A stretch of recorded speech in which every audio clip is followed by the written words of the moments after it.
it's a Monday night. It's not Saturday and it's not 10 o'clock p.m. Our kids are probably, you got kids in bed, right? Your little one's in bed? The little one is in bed. The little ones for me should be in bed, but it is 8:30. This is monumental. And as you can see, I am rocking, if you're watching or just listening, the brand new first edition Gritty Mama's hat. I'll get a little close so you guys can see. See that? There's a little symbol. The back is laced. Let's show the back here because I needed to be able to fit the pony. There you go. There you go. Yep, the lace in it. Yeah, you can fit it in any hole you want to here. That doesn't sound right, but if you're watching, here it is. Got Velcro to make it tighter or looser. We've got Alpha Flow Athletics, who is the main sponsor and who I've teamed up with. Proverbs 31:25. And I'll show you the inside when we're done here. But I'm going to be rocking this. These are going to be available. We've only are getting 300 of them to see how it goes. And you're pre-ordering, yeah? Yeah. So first we're going to reserve your spot in order to pre-order, if that makes sense. Okay. So stay tuned for that. I'll put the link in the description for how you can on YouTube or on all of it. Yeah. Okay. I can do it on the Buzzsprout too. And we're loving the comments. Thank you for sending them in. We're reading them. I get these little fan mail notifications, which are exciting to read. The best one this week was somebody wrote on YouTube. I wish I could give you a shout out. I forgot who it was, but she said, "Okay, my only request, I don't know if it was Dutch or just French braids. I think it's French. French braids and a bandana." So one of these days we're going to surprise you people. We're not going to have the buns. First I have to find somebody to French braid my hair because I cannot do it to myself. I know. I can do it to myself, but it's pretty sloppy. But we are rocking the buns. It's a nice Monday night. Carly's going out of town, so we wanted to get this out to you. We've been consistent. I'm proud of us. This is, I think, number 8. Yeah. 9. This is number 9. For us, I mean, is there anything in my life that's consistent except for inconsistency? What is it? Change is the only thing that changes? What is that phrase? I don't know.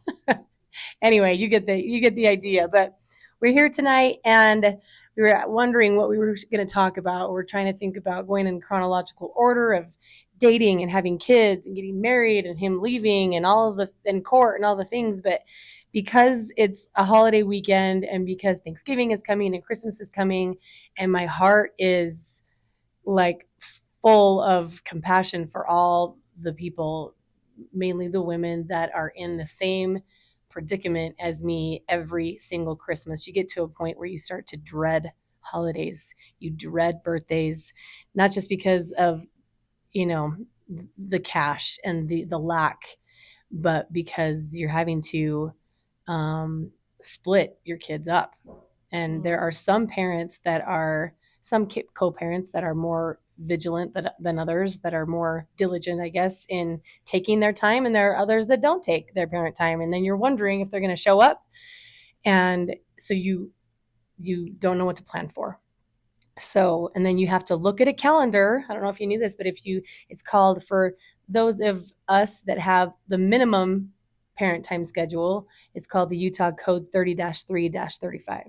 So people will say, I have a 33-35. And then if you have a 2-5 schedule, that's where you have like a Monday and Tuesday, and then you alternate Wednesday and Thursday or something, and then you alternate every other weekend. That's so there'll be moms at Monday and Tuesday, dads Wednesday and Thursday, moms Friday, Saturday, Sunday. And then the next week it will be the reverse. And then there are other people that do one-on-one, which is 1 week on and 1 week off. Mm-hmm. They're all horrible, in my opinion. I mean, I remember visiting with a therapist who told me when I said, I guess he's done.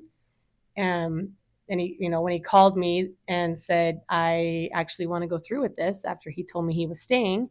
And the therapist said, okay, well, let's just see what happens. Why don't you tell him that you will be in the house 4 days out of the week, and he can stay in the house 3 days out of the week, so that the kids stay in the house. Mm-hmm. That's pretty common now. Yeah.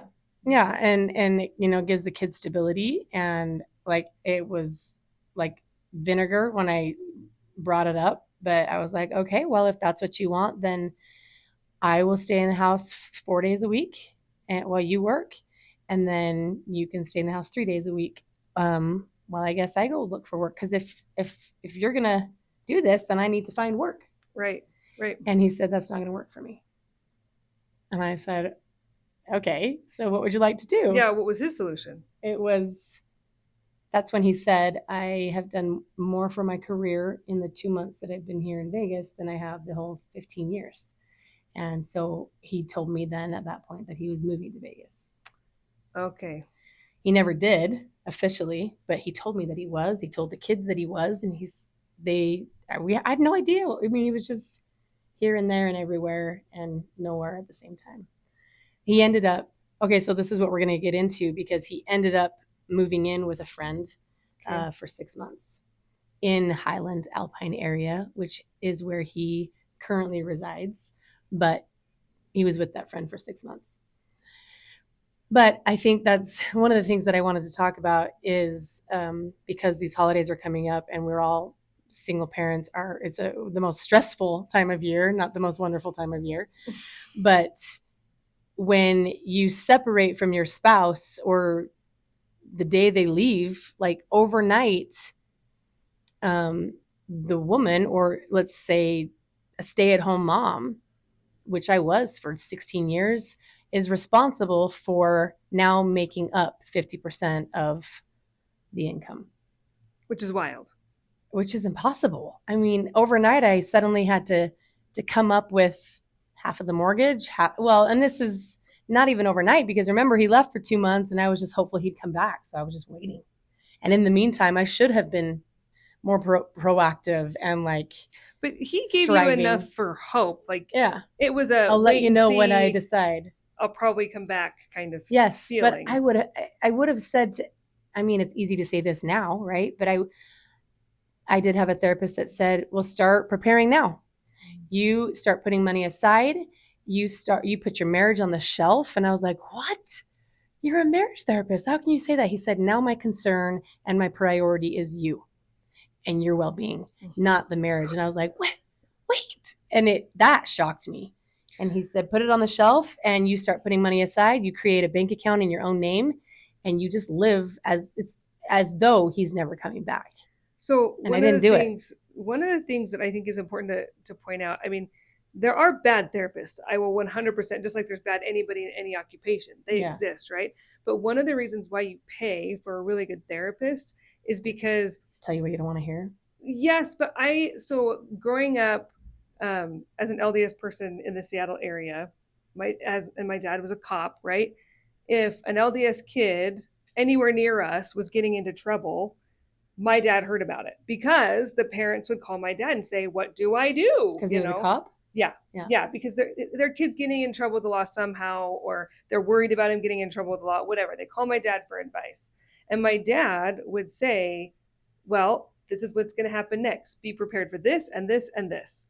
And then, 2 months, 6 months go by and they call back and say, how did you know? How did you know he was going to do that? And my dad was like, this is not rocket science. It's patterns of human behavior. And when you're in, an occupation or in some world for long enough, you learn those patterns. You see the behavior of people repeat time after time after time, and it's predictable behavior. So what your therapist was saying is, without him saying this, is listen, after all of these years, I know the signs, right? Like when we talk about red flags, he sees the red flags for, is he in or is he out?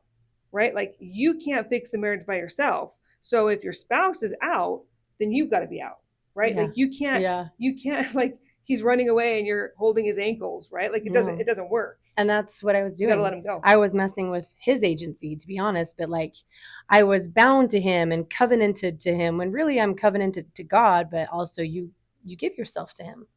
It's what we learn about in the temple. We're a gift to our husbands, I believe. And so I was like worried about his own salvation by making this choice. Well, we are never in the temple does ever say that we are a gift to our husband, but it is clear that we are for each other, that we're supposed to be like, we're better together. We need each other. We cannot end up in the eternities with our Father in heaven if we do not covenant together with him, right? Like, but we don't, it's not just me and Heavenly Father, it's me and my husband and Heavenly Father, and vice versa. Like, we're all an equal team. And so I just want to make sure it's clear to those who are LDS Yeah. that I did not, I've been through the temple. I was married in the temple, and I've never had that, like, that feeling that my husband was superior to me and I was a gift to him or anything like that. There's no doctrine there, but I think that there's cultural things. Yeah. At the same time, I do believe that women are gifts to men. Well, I mean, we Culturally can speaking. we can talk about how Yeah. we make up for what they lack in a lot of Yes, ways. that's what I mean. But by Yes. having this triangle of, we always learn in church, there's God and you and your husband, and you're this triangle. And when he broke up that triangle, it was almost like I had become a failure too, and I wanted to save that, I guess, for both of us. Like, I'll do the saving for both of us, and it just Which, doesn't work that way. no, and to be clear, I've studied it recently, Mm. and the doctrine is clear that you get all your blessings. Yeah. He is separating himself from his blessings, from the covenant he made, but not you. So Yeah. all of you divorced LDS women out there, you cannot allow this to make you feel less than or like you've done something wrong because they have. Like, you will continue to be blessed. You still have the power in your covenants. You still have that relationship with Heavenly Yeah. Father. It's all still yours because you didn't do anything to break it. Yeah. It just messes with your psyche and your spiritual well-being. Like, Because you lost a teammate. yeah, you lost your eternal companion, Yeah. that you were married to in the temple, and Yeah. now nothing makes sense. And so when he decided to leave, and the therapist is like, okay, well, then you prepare yourself. I did not do what he said to do. Because you were Hopeful. I mean, I thought and that naive. stupid. I thought I was young and I was stupid, just like Mariah Carey sings.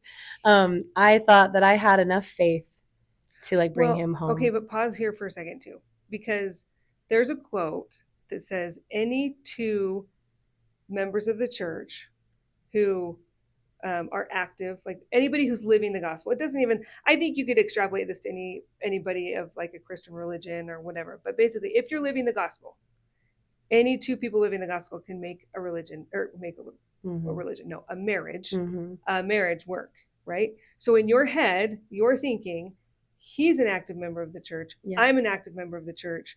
We should be able to make this work, right? But being active and faithful are not the same things. Being active and having a testimony that you live out, understanding the scriptures and living as Jesus is different, right? Like, you can understand the doctrine without living it. You have to live the doctrine. And in order to, if you're doing that, you're putting your spouse first. You're, being an excellent dad. You're doing all of these things. And so I just want you to be careful, because it's a trap that we put ourselves in, right? Like, you're too hard on yourself to say, oh, I was naive. Well, no, you actually looked at the situation for what it seemed. What everybody else on the outside said was, this man sings with the tabernacle choir. He's an active member of the church. I'm an active member of the church. I'm trying to do everything I can to live the gospel. And yet it's not working. Yeah. Well, someone in there is not living the gospel the way it was intended. Yeah. If it's not working, there's gospel principles that aren't being missed. Well, that's, I think, what troubled me so bad. And this is not, please don't take this the wrong way or make assumptions about any other religions, but I would see my non-member neighbors with this flourishing marriage. And I would see friends who were inactive, or even Buddhist members of the Buddhist church, like, with a great marriage. And then friends who have left the church and are totally anti, and they have this amazing marriage. And I was like, how can that be? Like, mine is eternal. Mine was in the temple, not that I am better. I'm not saying that. I just, when you grow up learning that your marriage is eternal and that you were married in the temple for time and all eternity, and suddenly, you're not anymore, and that marriage is broken, but your friends who have left the church or are not even in religion at all are flourishing, I was like, what have we done? Like, how could we have failed when we had the gospel? It still messes with me. There's a lot of stuff, and I mean, this is not an LDS podcast, so maybe we don't go deeper there, but there is something that you have to remember too, is that it doesn't matter what you say in the temple. If the intent is not there, and the actions and like the behavior after is not there, your temple wedding and your sealing has to be sealed by the Holy Ghost, by the Spirit of promise. If the Holy Ghost is not there in your marriage, in your everyday life, if he is not sealing that effort, it's null and void. Which reminds me, that's when my dad said to me one day, why do you still have your wedding ring on? And I was like, well, Well, because I'm still sealed, Dad. I had this kind of delusional thought that I would still be sealed and like have another chance even after this life, even if he didn't choose me. Because I was so desperate for him to come home, and You thought that there was something that you could do to change him and his mind and his heart. yeah, well, and just that we had the eternal, I mean, we were sealed for time and all eternity. And maybe it didn't work in time, but it'll work in eternity. Like that's where my mind was going because I was so worried about Yeah. what would even happen to me. Like almost I would be punished for this decision too. Yeah. And that's what I'm telling you. Yeah, You cannot, I know. women cannot get sucked into this thought process, right? Like if you are living the way you're supposed to, if you are being true to the covenants that you have kept, that you made, if you keep the covenants you have made, you have nothing to worry about. But when you say in keep the that. covenants you have made, the covenants, they weren't being made anymore. I mean, yes, I Well, tried, but this is like where my head would yeah, go. yeah. I'm like, well, I've tried to keep them, but they're broken. Whether I wanted them broken or not, no, you'd start to panic. But what leads up to being sealed in the temple? You receive your endowment. What do you do in an endowment ceremony? Which we can talk about this to a degree because I mean, there's lots of places you can read about it, but you make 5 covenants, right? And the law of chastity, you're still keeping it. The law of consecration, you're still keeping it. The law of obedience, you're still, all of these laws or all of these covenants you've made, you're still keeping them. Yeah. And when you walk out of the temple, you have all this power and authority in the priesthood. So as members of the church, we go to the temple and we make covenants in an endowment, right? Which are promises. The endowment session, which is promises, right? We make promises with our Heavenly Father. We covenant with Him. And as a result of those promises that you make either before you go on a mission or if you're thinking you're going to get married soon before you get sealed, you make these covenants.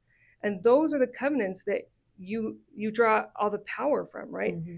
We have all the power and authority in the priesthood that men do because that is like the pinnacle of the priesthood power is in the temple. So when you leave those temple walls, you're wearing your garments that remind you of these covenants that you're putting on the name of Jesus, and you walk out and you still have all of this power and authority in the priesthood within whatever stewardships you have. And that's a super important thing to remember. But then you go and make these covenants in addition to that with your spouse. You make a covenant. I was going to say, because there's more covenants in the sealing. Right. Yeah. But you still have all of the covenants intact that you made previously. Yeah. And you haven't done anything to break the covenants you made in that sealing room. Yeah. So you still have all of the blessings from that too. Right. Yeah. And it's true. I mean, I'm glad that she's reminding everyone out there because we do like self destruct. Well, you play games with your head. With your mind, it messes with your mind, right? And you worry about all of this stuff, but you have to remember, like we talked about last time, that like God is in relentless pursuit of you. He loves you. He is not an unfair, unjust, unkind, fire and brimstone God. That's not who He is. Yeah. He wants you to succeed. So He's given you every power you need, every opportunity you need to learn and to grow and to progress and all that. And just because your idiot petitioner X did something doesn't mean that your salvation is at stake. Yeah. It's just, so you have to because the thing is if you spend years being gaslit or being made to feel less well, yeah, because that's like, you're the reason I'm leaving. Right. Then you're like, well, I've broken the covenant because you left because I've been so awful. No. Right. I know. Exactly. And you have to remember too, the principle of agency, right? Everybody has this ability to choose. You may have been imperfect like we all are, but you did not make the choice to leave. Right. And some women, by the way, have to make that choice to leave because it's unsafe. Yes. And that's a whole different ballgame too. And that I think is even harder because they're the ones making that choice to leave. It's even harder. Yeah. But still the same principle remains because the ex that they are having to run away from, they broke the covenant first. Long ago. Yeah, long ago, because they're breaking commandments. They're treating them poorly. Like there's no spirit of promise that is sealing that marriage. And that is what my dad said in the end. Why are you wearing your ring? I'm like, well, I'm still sealed. He's like, Julie, because I still the divorce wasn't even official. I was still married, and he was like, the spirit has not ratified your sealing for a long time. Yeah, I don't know if I'm using the right language, but that's, exactly. It's you are. But he said when he's like, the spirit's it has not ratified your sealing anymore. I was like, excuse me? Yeah. And it was like that day where I was like, taking that ring off Yeah, because I'm like, it because was over, but you're merging the legal, like earthly laws that we yeah, abide by yeah, with God's law, and God's law is not the same, yeah. right? If it's not sealed by the Holy Ghost, Mm-hmm. it doesn't matter if it's written down. Right. And I was like, It's oh, but done. it's not even official. He's like, oh, it wasn't official the day he walked out. I was like, what? Yep. But I needed someone to tell me that. And so for all of you listening, and I'm going to get a little closer to the camera and tell you, Heavenly Father does not want his daughters to be abused physically, emotionally, spiritually, verbally, legally. He does not want you to be abused. And so for those of you that have left because you felt you had to, I don't think that will be held against you, Oh, or heavens you no. won't be held accountable for that, because I think it's almost a mockery to stay in it, when it's not healthy. And Well, it stunts everybody's growth. no kidding. And we're here to learn and to grow. So anyway, he leaves, right? And I've got suddenly this new billing system where I'm like, well, crap. Now,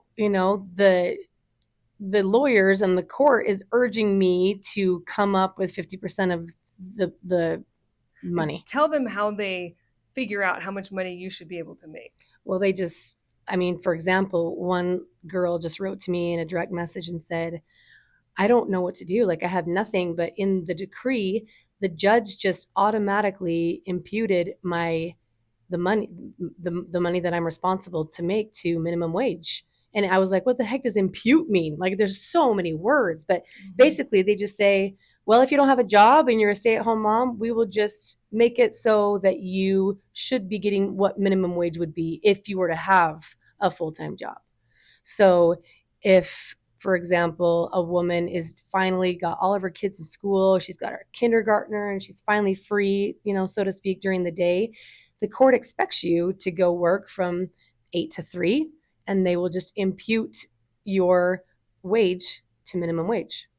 So, and sometimes they will, if you're making some money, let's say you make, I don't know, $50 for 2 hours doing something, or, $50 per hour being a therapist, and you get to choose your schedule at 2 hours a day or a week. They will set your schedule for you and say, well, you are able to work from 9 to 3 at $50 an hour. So they'll impute you to that money, and then you're expected to earn that. Yeah. And so suddenly, even for me, they were like, I was being grilled in the deposition. A deposition is where you're questioned by opposing counsel for 4 hours straight. And they're recording you, and they have a court recorder there recording it all, doing shorthand, like all the things. And he said to me, well, now when do you have a preschooler in preschool? And I was like, well, I've got one that goes from 9 to 11, and then I have another that goes from 12 to 12:30. And he's like, okay, so you could work from 3 to 5, and you could work from 11 to 12:30. And I was like, what? Because it's really easy to find an employer who wants to pay you for an hour and a half at a time. He's like, yeah, don't say you don't have the ability or the capacity. I was like, well, I've still got these kids are still at home. Like, they're taking naps still. But they will do all they can to be like, oh, suck it up. Go get a job for 2 hours. You'll be fine. And it's required, and the court will make you do it anyway. And who's supposed to watch the kids and all that's of the thing. Like, you'd be paying for childcare, especially if I'm at minimum freaking wage. So I was in this situation where I was like, I have to now come up with half of the mortgage, half of the utilities, half of the extracurriculars. And like we were talking about before today, you had mentioned that's on a good day. That is if the ex-spouse is doing their share. Right. We don't even need to get into your specific situation. Let's just say that, any dad who's worth their salt, they're paying exactly what they're supposed to pay. That means that they pay on time for child support and alimony and extras and all that stuff. That's half. And that's still a struggle. But how often do you hear of a dad that shows up, or whatever, an ex-spouse, doesn't have to be a dad, but whoever doesn't have the kids, how often do they show up where they need to be? Do they pay the money they're supposed to pay? We wouldn't have a need for court. Right. There would be no waiting period of 4 months per hearing. Like, And then let's say they are short of perfection, and they miss out on 4 months of child support and alimony or whatever. What does it take to get the court to do anything? there's more struggling moms who can't feed their kids, who, you're supposed to keep the standard of living.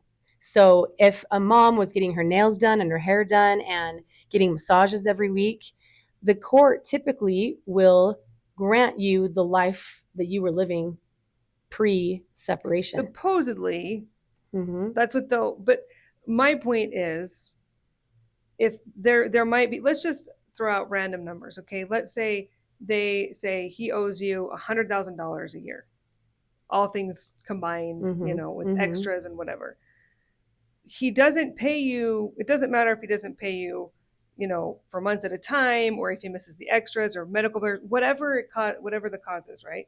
What do you have to do to see that money? Well, you may have to file for a motion to enforce. Right? And then let's say that goes to the next person, and then like the commissioner, and then it's like, well, let's give him 6 months, and then it's right. So in the meantime, while you're going through all this, you're paying more money that you don't have for lawyers and the commissioner or the judge or whoever you end up with, and then you still don't see any money at the end of it.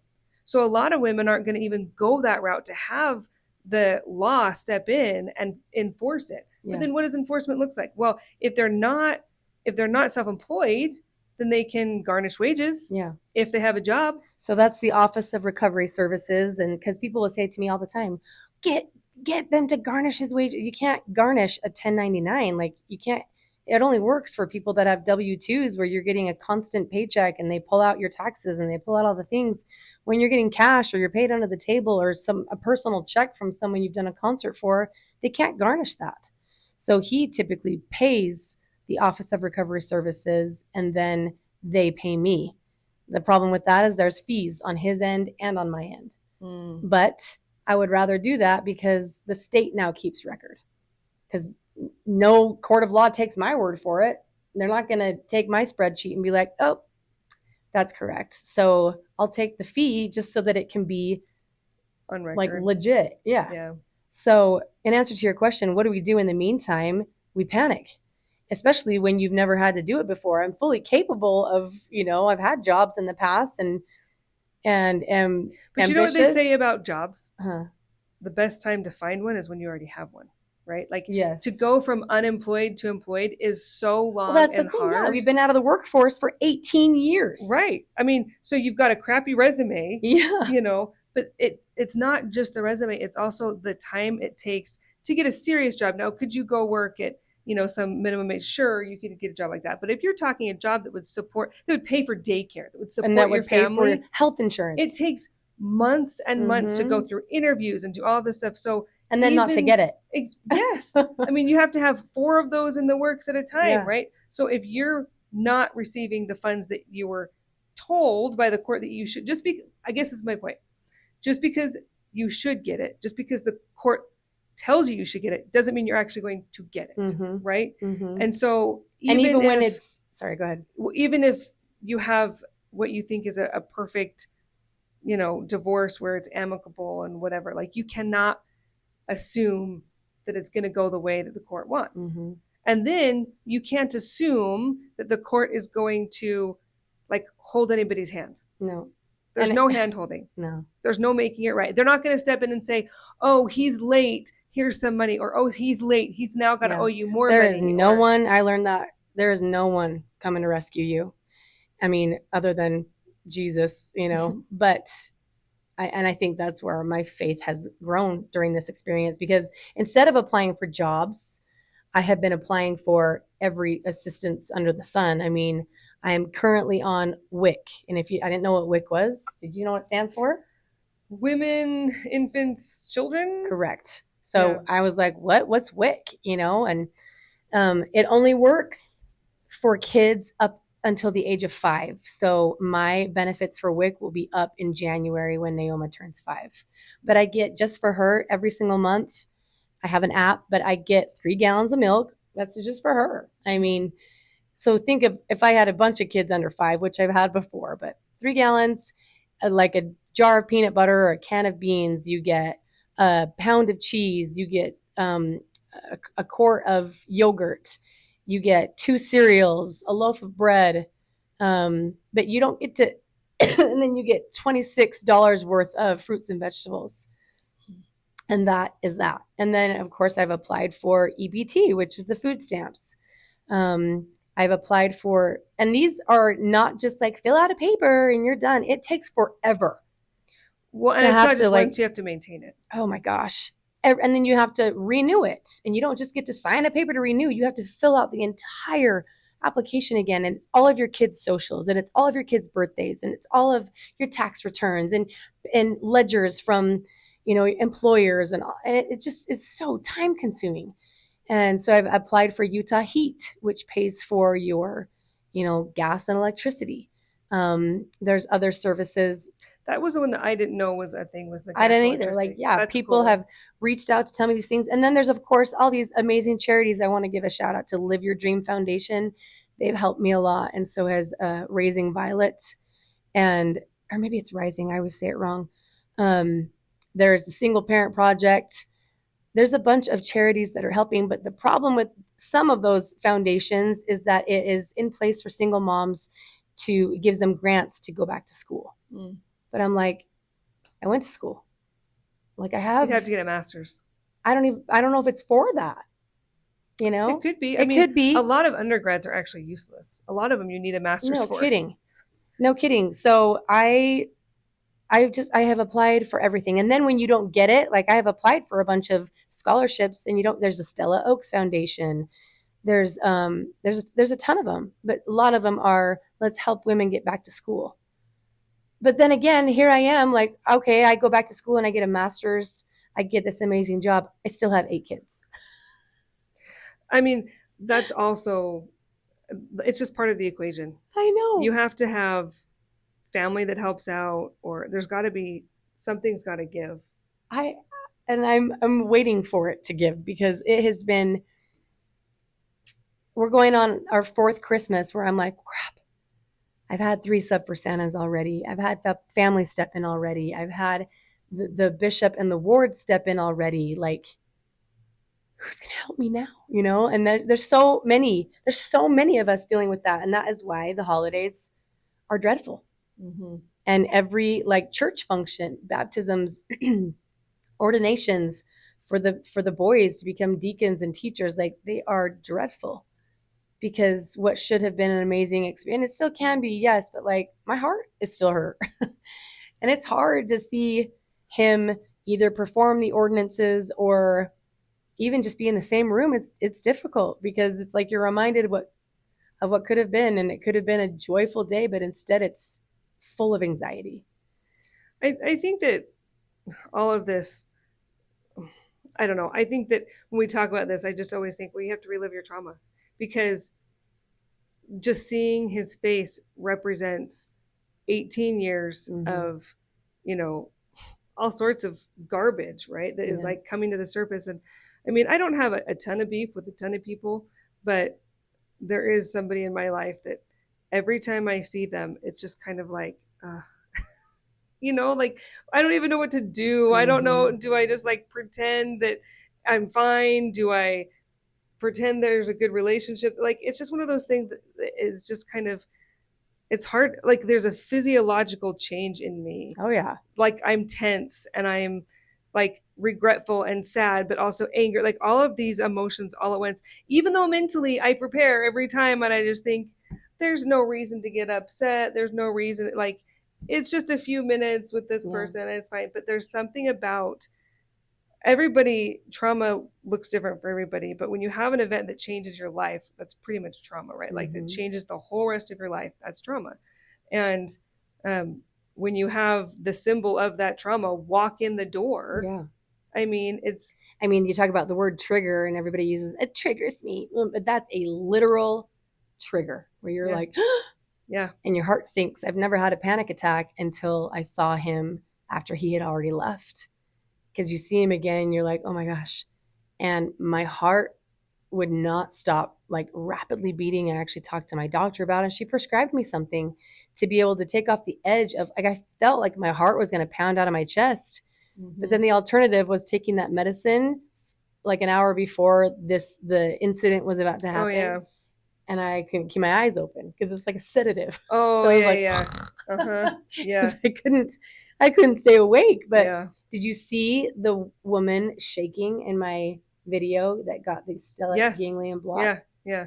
I mean, this is a woman who has severe childhood trauma. I think it was like CPTSD or something, childhood severe uh, Some PTSD. PTSD, yeah. And she just shakes every time she goes to therapy. Like her body was shaking to death. So that's a shout out to Precision Stellate, who give the ganglion stellate block, that needle in your ganglion nerve to numb the cortisol, to numb the part of your brain, the amygdala or whatever, that sends the panic. Because, yeah, my heart sinks every time I see him, which is almost never. So anyway, we're at 37 minutes. We could talk for hours, as you can tell, on a Monday night.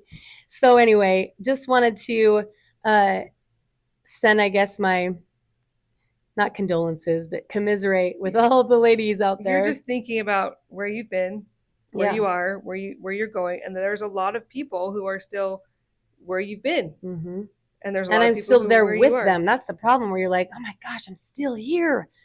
Like, have I not progressed? Have I not moved on? Have I not done any better? Am I any better this year than I was last? You are. Yeah. I mean, emotionally, yeah. Maybe not financially, yeah, but emotionally, because I think that there's a secret. Both of my parents would say this in different ways. You know, my dad would be like, if I said life's not fair, my dad would say, I have news for you. Life is not fair. Mm-hmm. But my mom would say, you know, well, when it's like, you know, learn to love work and you'll never work a day in your life kind of thing, you know, like both my parents are very hard workers. But oh crap, I lost it. Lost your train of thought? Yes. Well, it's about work, but dang it. It'll be on the tip of your tongue. It'll come as soon as you push stop. It really will. But my point is, it's life's not about you. That's what it is. My mom would say, you know, life's not about you. And she says that from a point of service. My whole life, you know, in a lot of families, the men are the ones that have the higher callings at church and that are out serving. Mm-hmm. In my world, it was my mom. Mm-hmm. She held as high a calling as you can outside of Salt Lake as a female, right? Always, my whole life that I remember, basically, right? The stake relief study president, the stake women's president, stake, all the things on both the ward and a stake level. And so I saw my mom serve and serve and serve and serve and serve. And what I learned from watching her is that, and what I've seen you do naturally, is you're happier when even you're still suffering.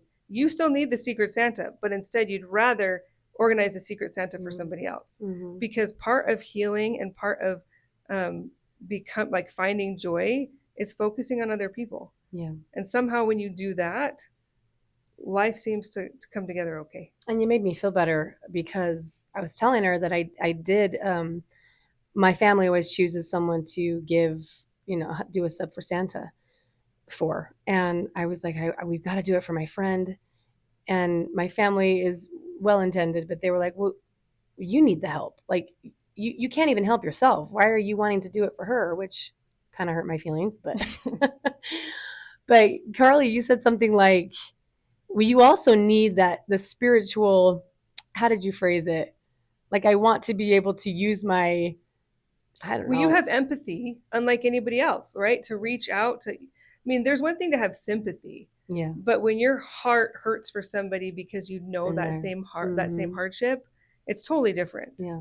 But in order to get outside of yourself, sometimes the only thing that makes you feel better is doing something good for somebody else. Like, it was good for my spiritual health. Needed it too, you know, because you've received and received and received. I was like, I've got to give for my spiritual well-being. Yeah, because nobody nobody likes to be the one that's being served. Everybody wants to serve, Yeah. but nobody likes to be the one that's Mm-hmm. getting the service. And you've had to receive service for way longer than you would have ever Oh yeah. liked.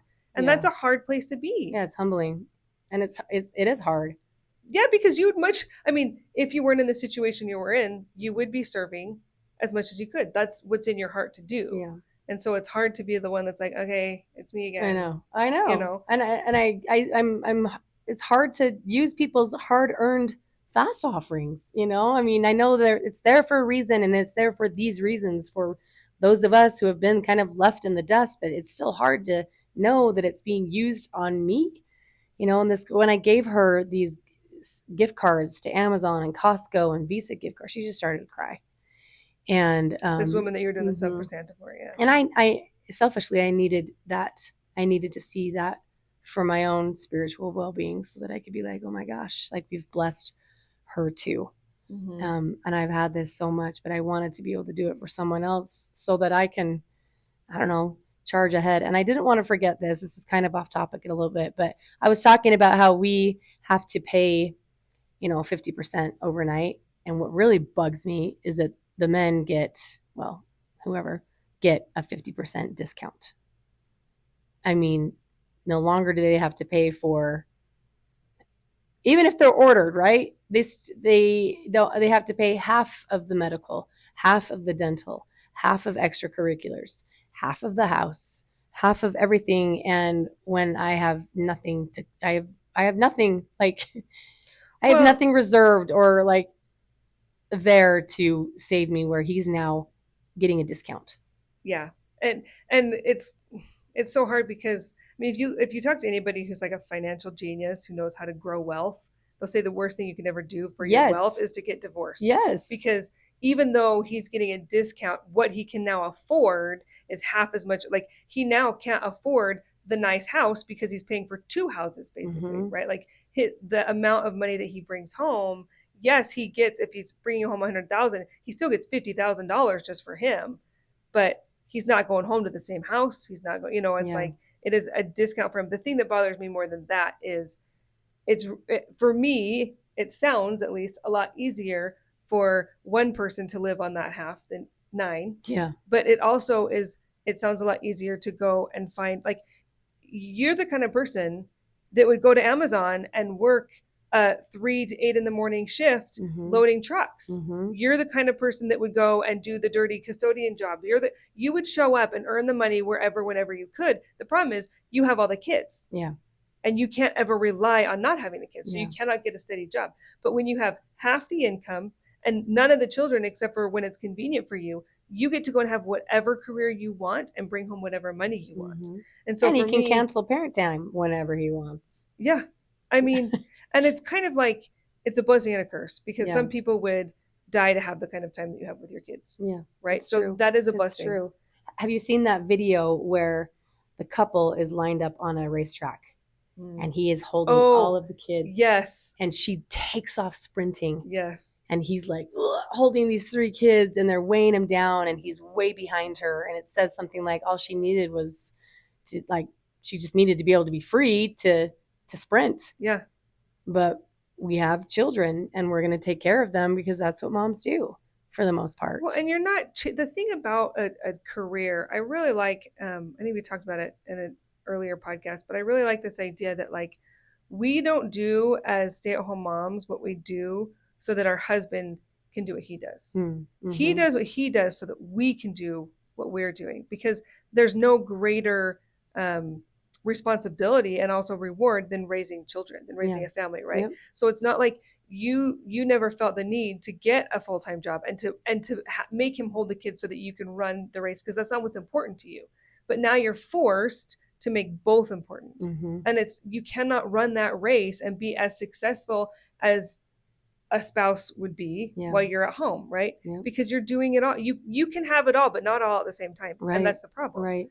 So it's just this impossibility that you face. And so for me, it's like, it's so hard because the court, it's like they want to have their cake and eat it too, right? Like it doesn't work this way. Either you give the parent that has the kid more often more of the money and whatever, more resources, or you require the kids to be with the Yeah. dad more so than the mom. But there's a lot that goes into it, because I know like safety is an issue. There's a Yeah. lot that goes into Yeah. it, why a lot of moms don't want their kids to be with their dad. Mm-hmm. So it's not that simple. I understand, but Well, we didn't even add that on top. Then you've got legal fees on top of it all, and oh the legal yeah, fees are double the price of my entire mortgage. Like the lifespan of the mortgage yeah, is the cost of my attorney fees.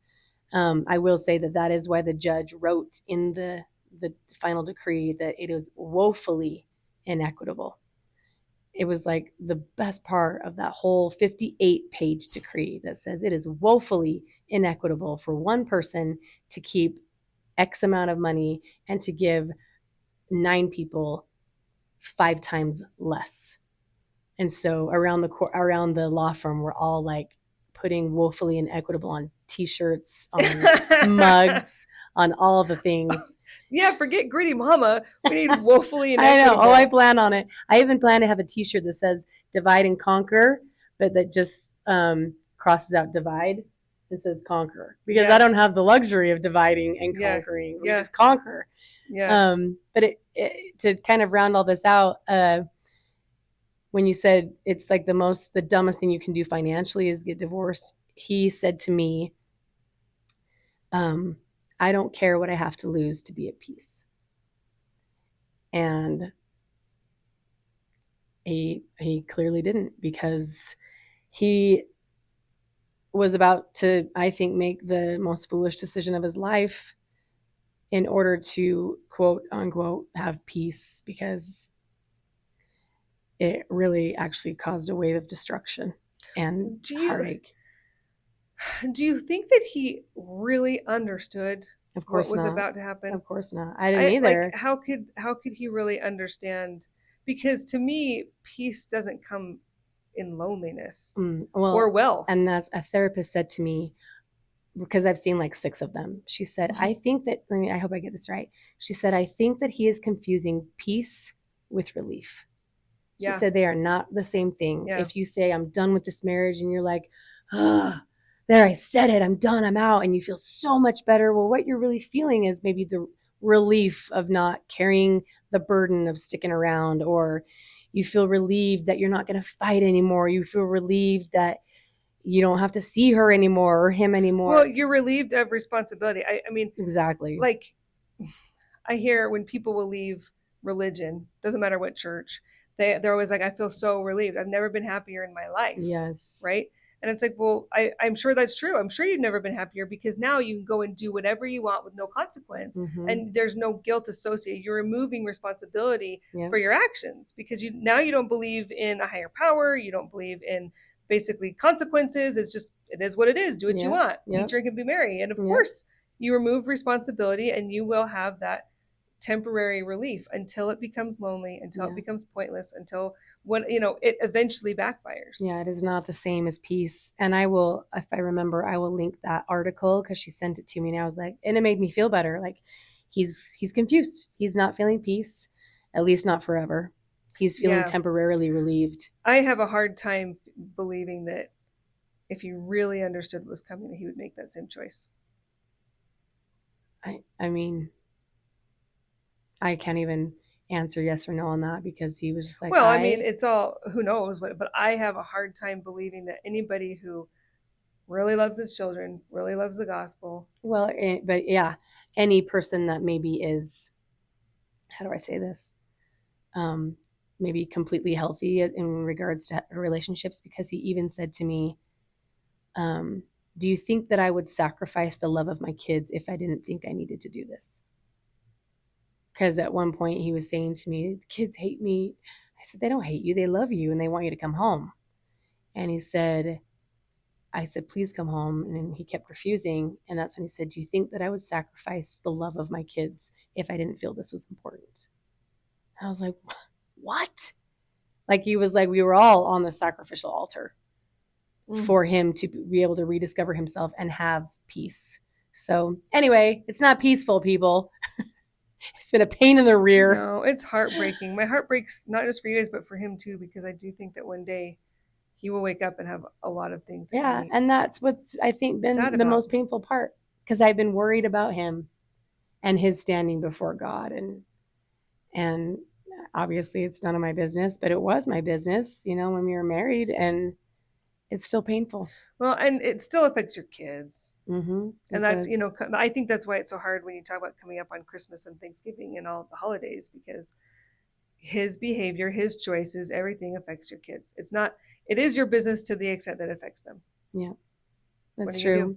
So my heart is with all of you single moms out there, you gritty mamas that are dreading the holidays, trying to make the best of them for you and for your kids.